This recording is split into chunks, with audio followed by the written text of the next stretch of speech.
Davita wakatambao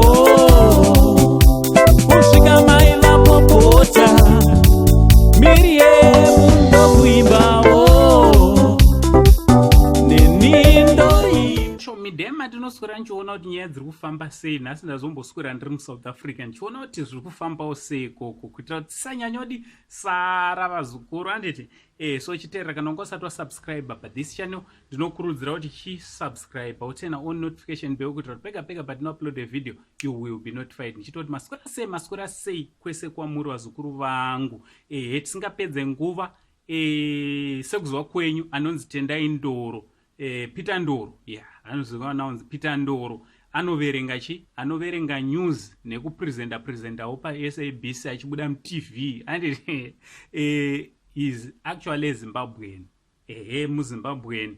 So SABC zvino is just like another company yakaafectwawo nechicovid vazukuru this global pandemic handiti mamwe companies akatovhara, vamwe hatichatoende kumabasa kutaura kunoku, vamwe takaexperience masalary cut, vamwewo maworking hours edu akareduciwa. So SABC seems kuti they are actually retrenching some of their staff due to this global pandemic handiti so ndo bantu vabvazonyorawo zvataurwa pamusoro pani paPeter Ndoro wekuZimbabwe handiti zoti wanyora akati a man caused a stir when he asked about Zimbabwean Peter Ndoro's retrenchment letter at SABC.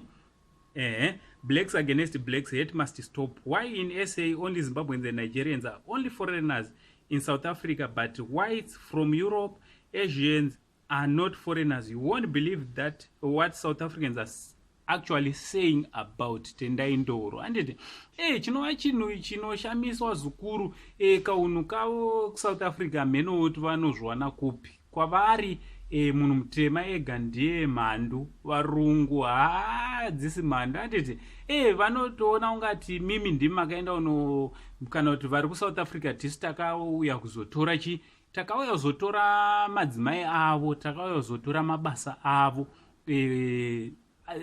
unotoshaura kuti pfungwa dzacho dziripi. So ndo zviri kurambwa naZodwa kunzi no, why hating a black man, why tisingaone maAsians nevamwe semaforeigner? We only see Zimbabweans, Malawians, we see people from Mozambique semaforeigners.